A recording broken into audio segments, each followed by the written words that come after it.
Hello, नमस्कार। महाविद्यालय के इस यूट्यूब चैनल पर आप सभी का फिर से स्वागत है। मैं हूं आपके साथ सुमित्रा साहू। आज हम पूंजी की सीमांत कुशलता के बारे में चर्चा करेंगे, जिस पर कीन्स ने बहुत ही ज़्यादा फोकस किया है। हमने इससे पहले भी लेक्चर में इसके बारे में थोड़ा बहुत डिस्कस कर लिया था। कीन्स ने प्रभावपूर्ण मांग पर बहुत ज़्यादा बल दिया है। प्रभावपूर्ण मांग के उन्होंने दो महत्वपूर्ण तत्व बताए हैं, उपभोग मांग और निवेश मांग। उसमें से भी निवेश मांग को जो प्रभावित करने वाला जो सबसे महत्वपूर्ण तत्व है या फैक्टर है वो है मार्जिनल एफिशिएंसी ऑफ कैपिटल या पूंजी की सीमांत कुशलता। अब यहाँ पर हम देखेंगे कि यदि कोई भी निवेशकर्ता यदि निवेश करना चाहता है तो उससे निवेश का निर्णय लेने से पहले वो तीन चीज़ों के बारे में पहले सोचेगा कि वो यदि जहाँ निवेश कर रहा है, जो कैपिटल वो खरीदेगा, उसकी लागत क्या आएगी, पूंजी परिसंपत्ति की लागत। ठीक है। दूसरा, पूंजी परिसंपत्ति के जीवन काल में प्रत्याशित प्रतिफल की दर। जो आपने पूंजी खरीदी, पूंजी मतलब कैपिटल, फॉर एग्जांपल हम देखते हैं अभी जैसे एक ट्रैक्टर परचेस किया, वो भी एक तरह से कैपिटल ही है एक किसान के लिए। अब उसकी लागत कितनी आ रही है, सपोज 5 लाख या 10 लाख का जो आ रहा है। उसके बाद उसके जीवन काल में उससे प्राप्त होने वाली प्रतिफल की दर कितनी है, और जो आप पूंजी लेके आए हो 10 लाख रुपए आपने जो परचेज़ किए हैं वो आप किस ब्याज दर पर लेके आए हो। ब्याज की बाजार दर पर विशेष ध्यान दिया जाता है। या तीन महत्वपूर्ण तत्व है निवेश करने से पहले। एक तो वो कितनी कैपिटल आप जो खरीद रहे हो वो कितने में आएगी, उससे मिलने वाला लाभ की दर क्या है, और ब्याज की दर क्या है। इन तीनों के माध्यम से आपका निवेश का निर्णय प्रभावित होगा। प्रोफेसर कीन्स द्वारा इन तीनों तत्वों को अपनी पूंजी की सीमांत क्षमता की अवधारणा में एक साथ समन्वित करने से ये पूंजी निवेश निर्धारण का एक महत्वपूर्ण घटक बन जाता है। जो एमएसी में प्रोफेसर कीन्स ने इन तीनों फैक्टर को एक साथ समायोजित किया है। अब हम इसका थोड़ा अर्थ देख लेते हैं। पूंजी की सीमांत क्षमता या कुशलता का अर्थ। पूंजी की सीमांत क्षमता का अभिप्राय है पूंजीगत परिसंपत्ति की एक अतिरिक्त इकाई से उसकी लागत पर प्रत्याशित प्रतिफल की उच्चतम दर से। अब यहाँ पर ध्यान देना, पूंजीगत परिसंपत्ति या कैपिटल असेट्स की एक अतिरिक्त इकाई से उसकी लागत पर प्रत्याशित प्रतिफल की उच्चतम दर से। जैसे आपने कैपिटल गुड्स की एक इकाई खरीदी, आपके पास एक ट्रैक्टर ऑलरेडी था, अब आपने क्या किया, एक अतिरिक्त वो खरीदा। या फिर हम इसमें एग्जांपल लें, फॉर एग्ज़ाम्पल प्राइवेट जो बस चालक है उसके पास एक इन्वेस्टर है, वो उसमें इन्वेस्ट करना चाह रहा है। उसने एक बस खरीदी और उसने सोचा कि 1 साल में इससे मुझे इतना रिटर्न मिल सकता है।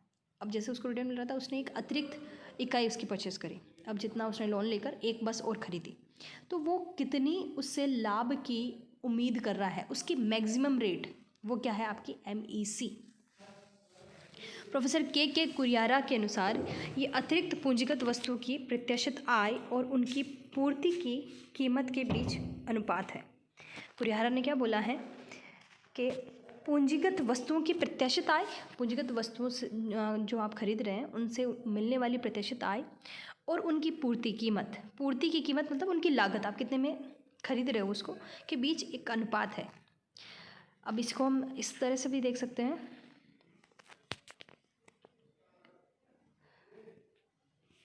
I = Y/P।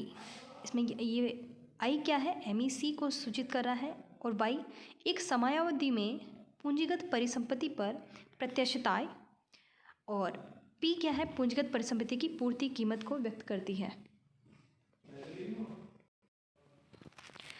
अब इसको हम एग्जाम्पल से भी देख सकते हैं। देखिए, अब यहाँ पर हमने इसको थोड़ा सा ध्यान से समझिएगा। ये Y क्या शो कर रहा है कि आपको प्रत्याशित आय कितनी प्राप्त होने वाली है। P आपकी लागत क्या है, ठीक है, उन दोनों के अनुपात को बता रहा है। उदाहरण के तौर पर यदि किसी पूंजीगत परिसंपत्ति की पूर्ति कीमत जैसे 40,000 रुपये है और उस पर उसके जीवन काल में प्रत्याशित आय 2,000 रुपये हो, तो पूंजी की सीमांत क्षमता ज्ञात करने के लिए हम ये निम्न सूत्र ज्ञात कर सकते हैं। देखो यहाँ पर देखिए, 2,000 रुपये बटा 40,000 × 100 = कितना हो गया, 5%। यदि वार्षिक प्रत्याशित आय ₹2400 है। यहाँ पर देखो, यहाँ पर जो प्रत्याशित आय हम ले रहे हैं वो वार्षिक है। अब यहाँ पर वार्षिक प्रत्याशित आय यदि बढ़कर 2000 से ₹2400 हो जाए तो आपका जो MEC क्या है 6% हो गया। यदि प्रत्याशित आय गिरकर ₹1600 हो रह जाए तो पूंजीगत परिसंपत्ति की पूंजी की सीमांत क्षमता केवल 4% रह जाएगी। अब ये डिपेंड करेगा कि वो कितने सालों तक आप वो चल सकता है आपके पास जो कैपिटल एसेट्स है। इस कारण वार्षिक प्रत्याशित आय की दर मतलब 5% रिटर्न। हम यही देखते हैं कि भाई हमने कहीं निवेश किया तो हम देख रहे हैं कि वर्ष में आपको कितना % रिटर्न उसका मिल रहा है, ठीक है। तो उस हिसाब से यदि पूंजीगत परिसंपत्ति की प्रत्याशित आय की कमी या वृद्धि की भांति पूंजीगत परिसंपत्ति की पूर्ति कीमत में होने वाली कमी या वृद्धि की पूंजी की सीमांत क्षमता में परिवर्तन आती है। अब देखो यहाँ पर हमने इस एग्जाम्पल में हमने देखा कि सिर्फ जो प्रत्याशित आय है उसमें परिवर्तन से आपका MEC किस तरह से परिवर्तन हो रहा है, ठीक है। जैसे पहले 2000 थी, हम ये उम्मीद कर रहे हैं कि आने वाले वार्षिक वर्ष में हमें प्रत्याशित आय ₹2000 की मिलेगी, जिस पर हमने 40,000 इन्वेस्ट किया था। तो हमारा जो MEC की दर आई थी 5% रिटर्न हमें मिल रहा था। 40,000 में 2000 का रिटर्न हमें मिलेगा। उसके बाद ये हमने दूसरा एग्जांपल लिया 2400 का, और यह तो हमारी 6% हो गई। यदि कम हो गया तो हमारी जो दर है वो 4% हो गई। अब ये जो परिवर्तन है वो इसकी परिसंपत्ति की पूर्ति कीमत में परिवर्तन से भी आ सकता है।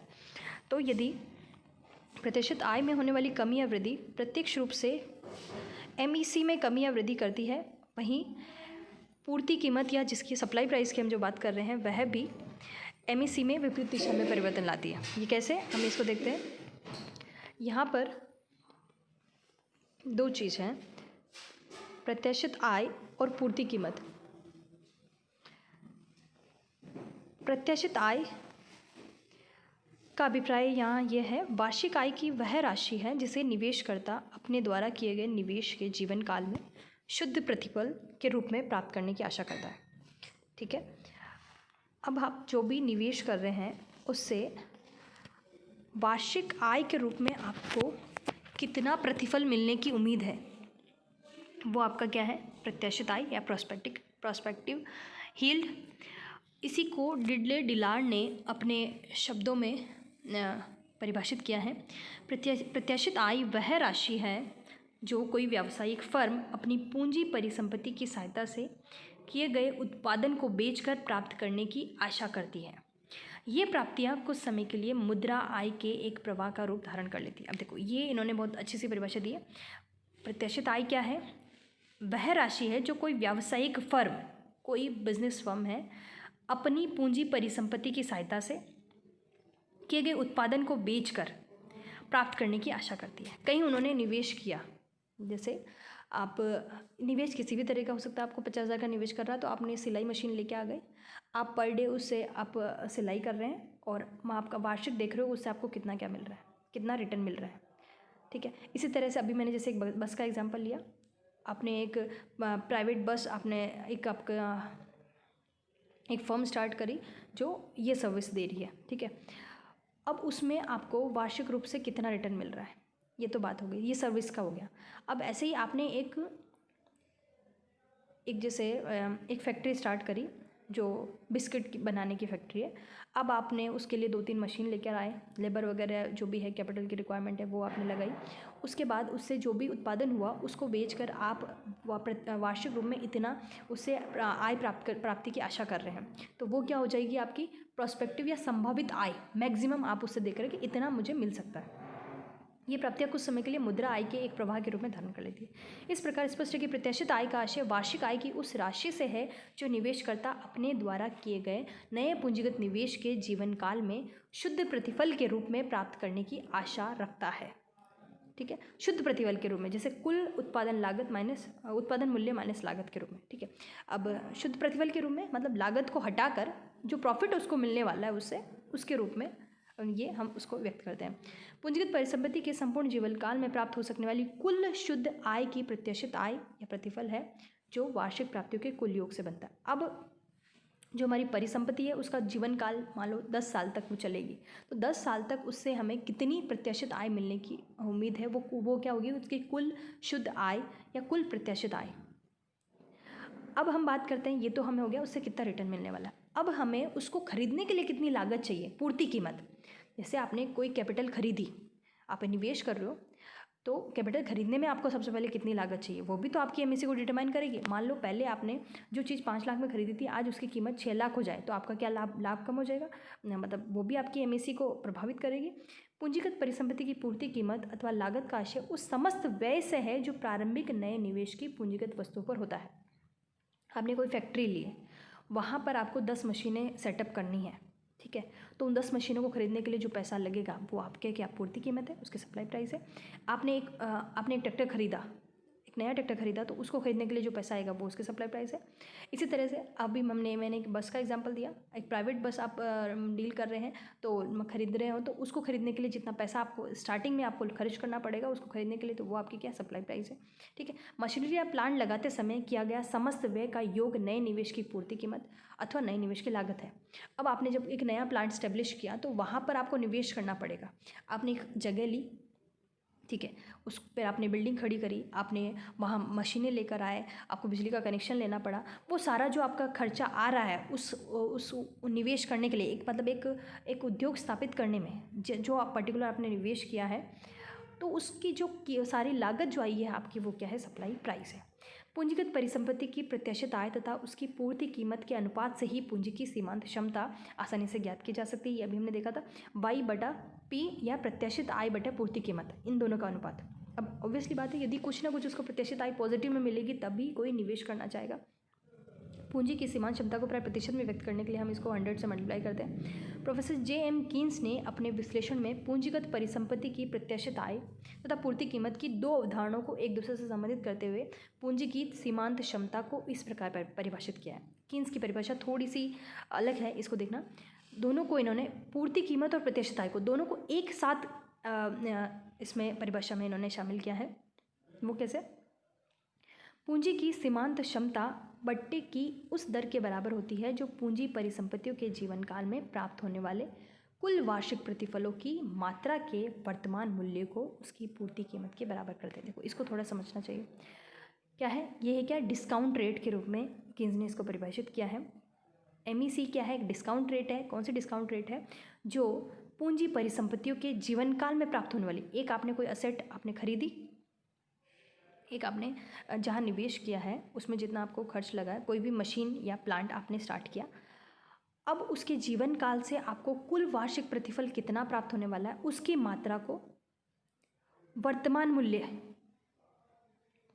वार्षिक प्रतिफलों की मात्रा के वर्तमान मूल्य को उसकी पूर्ति कीमत के बराबर कर दे। ये डिस्काउंट रेट का कंसेप्ट क्या होता है? जैसे फॉर एग्जांपल हम आगे देखेंगे इसमें, ये देखिए इसका क्या मतलब है। एमईसी क्या है? डिस्काउंट रेट है। अब डिस्काउंट रेट क्या, कौन सी रेट है जो आपको, जैसे एक आपने कोई मशीन या प्लांट स्टेब्लिश किया, वो 10 साल उसकी जीवन काल है, 10 साल तक आपने 10 लाख यहाँ इन्वेस्ट किए, उससे मिलने वाली यहाँ पे जो प्राइस है वो 20 लाख है। तो अब इसकी जो रिटर्न है, दर है, अब इसकी हम 20 लाख की वर्तमान वैल्यू निकालेंगे। वर्तमान वैल्यू मतलब इसको 10 लाख से इक्वेट करेंगे। 10 लाख के बराबर आने के लिए ये कितने परसेंट यहाँ डिस्काउंट रेट आएगी, मतलब एक तरह से ब्याज दर, या फिर आप इसको उल्टा समझो कि 10 लाख पर कितने परसेंट आप ब्याज या अपना रिटर्न जोड़ो जो 20 लाख हो जाएगा, तो वो भी एक तरह से डिस्काउंट रेट है। पर यहाँ थोड़ा सा उल्टा कर रहे हैं हम क्या कर रहे हैं, ये हमारा यहाँ पर हमने 10 लाख लगाए, ठीक है, और यहाँ 10वें वर्ष इससे हमें 20 लाख मिल रहे हैं पूरा वार्षिक प्रतिफल। अब इस 20 लाख को हमें इक्वेट करना है 10 लाख से, तो हमें कितने परसेंट यहाँ पर हमें डिस्काउंट करना पड़ेगा इसको। वो एक तरह से क्या है, एक तरह से 10 लाख पर मिलने वाला रिटर्न ही है, जो आगे जाके हम बोल रहे हैं कि भाई इतना हमें जुड़कर हमें 20 लाख के रुपए मिला है, ठीक है। या फिर हम बोले 10 लाख को आप कहीं पर ब्याज पर देते हैं, तो 10 लाख का 10% या 20% जो ब्याज है वही क्या है, वो उस तरह से अब 20 लाख के रुपए मिल रहा है। तो यहाँ पर जो उन्होंने एक जस्ट एग्जांपल जो इन्होंने लिया है कि फ्यूचर में प्राप्त होने वाला वार्षिक जो प्रतिफल है उसको उसके वर्तमान मूल्य को पूर्ति कीमत के बराबर कर दे। वार्षिक प्रतिफलों का जो फ्यूचर में प्राप्त होने वाला है उसके पहले उसका वर्तमान मूल्य निकालेंगे, उसकी वर्तमान मूल्य को क्या कर देगी, अभी के जो आपने पूर्ति कीमत या अभी जो आपकी लागत आई है वो निवेश करने में उसके बराबर कर दे, वो आपकी एमईसी होगी। ठीक है, थोड़ा सा टिपिकल है, लेकिन जो मैंने पहले समझाया आपको वो समझ आ गया होगा। दूसरे शब्दों में, पूंजी की सीमांत क्षमता उस बट्टे की दर के बराबर होती है जो कटौती की गई प्रत्याशित आय को उस पूंजी परिसंपत्ति की पूर्ति कीमत के बराबर करती है। अब देखो, इन फ्यूचर में अभी निवेश तो हम अभी कर रहे हैं 10 लाख रुपए, फ्यूचर में हमें मिलेगा तो इन्फ्लेशन के कारण या और किसी कारण से उसकी वैल्यू चेंज हो सकती है। हो सकता है आज जो 10 लाख रुपए की वैल्यू है, आज के 20 साल बाद 10 लाख रुपए की उतनी वैल्यू ना रहे। तो फ्यूचर में जो मिल रहा है उसकी वर्तमान वैल्यू को क्या करेंगे, पूर्ति कीमत के जो बराबर कर रही है। पहले इसमें दो चीज़ें आएगी, पहले तो फ्यूचर वैल्यू, फ्यूचर में मिलने वाली की वर्तमान वैल्यू निकालेंगे, भविष्य में मिलने वाली आय की वर्तमान कीमत या वर्तमान आय निकाल कर उसमें से हम क्या करेंगे, उसको पूर्ति कीमत के बराबर करेंगे, और वो जो बट्टे की दर होगी वो आपकी क्या होगी, एमईसी होगी। ठीक है, अब यहाँ पर बीजगणितीय फार्मूले के उपयोग में पूंजीगत परिसंपत्ति की पूर्ति कीमत और उसकी कटौती की गई प्रत्याशित आय के बराबर किया जाता है। अभी एक फॉर्मूला है, उसके माध्यम से, ये पूरा एक मैथमेटिकल कैलकुलेशन है, उसके माध्यम से हम इस तरह से करते हैं। देखो यहाँ पर हमने ये लिया है, ये एसपी आपका क्या है, नई पूंजीगत परिसंपत्ति की पूर्ति कीमत, सप्लाई प्राइस है। ठीक है, आपने कुछ नया इन्वेस्टमेंट किया तो उस पर जो भी आपकी लागत आई, आपने निवेश किया, वो आपकी सप्लाई प्राइस, वो क्या है, एसपी। और R1, R2, R3 और Rn क्या है, उससे मिलने वाला वार्षिक प्रत्याशित आय कि पहले वर्ष में आपको R1 के बराबर रिटर्न मिल रहा है, दूसरे के बराबर R2 के बराबर, तीसरे में R3 के बराबर। अब यहाँ पर जो R है वो क्या है, R वह बट्टे की दर है जो इसके जीवन काल से प्राप्त होनी है। R वह बट्टा दर है जो वार्षिक प्राप्तियों के वर्तमान मूल्य को पूंजीगत परिसंपत्ति की पूर्ति कीमत के बराबर कर देती है। ठीक है, आर क्या है, वह बट्टे की दर है जो भविष्य में मिलने वाली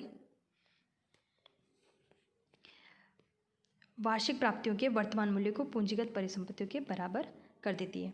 इस प्रकार आर क्या है, यहाँ पर एमईसी को व्यक्त करता है।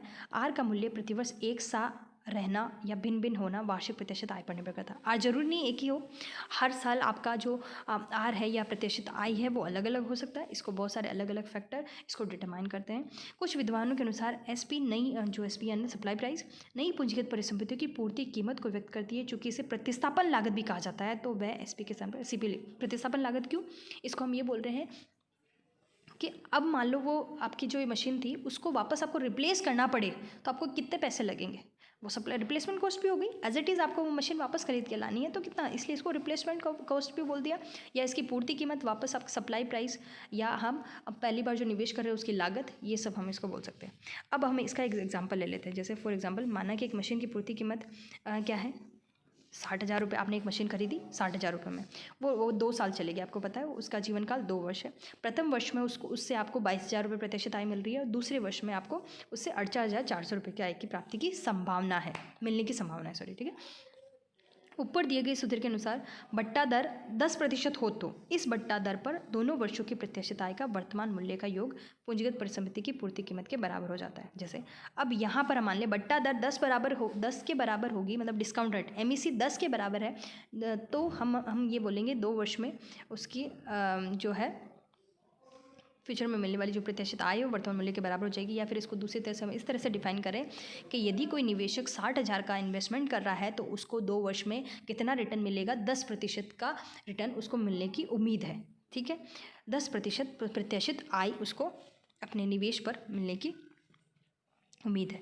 ठीक है, एसपी क्या है, ये हमने R1 R2 2 वर्ष थे इसलिए इस तरह से हमने लिया। यहाँ 10% है, 22,000, ये पहले वर्ष में 22,000 रिटर्न मिल रहा था, दूसरे में 48,400। तो यहाँ पर हम इसको कैलकुलेट करेंगे तो हमारे पास ये आएगा 20,000 प्लस 40,000, ये 60,000 हो गया, जो कि हमारे क्या हो गया, 60,000 हमारी एसपी थी उसके बराबर कर दिया, मतलब सप्लाई प्राइस के बराबर। चूँकि पूंजीगत परिसंपत्ति की पूर्ति कीमत 60,000 है तथा 10% की बट्टा की दर पर प्रत्याशित वार्षिक आय के वर्तमान मूल्य का कुल जोड़ भी 60,000 हो जाता है। ठीक है, हमने इक्वल कर दिया। अब ये जो फॉर्मूला था किसी नए पूंजी निवेश से पहले वर्ष में प्रत्याशित आय का दिए गए बट्टा दर का पर वर्तमान मूल्य का सूचक है। ठीक है,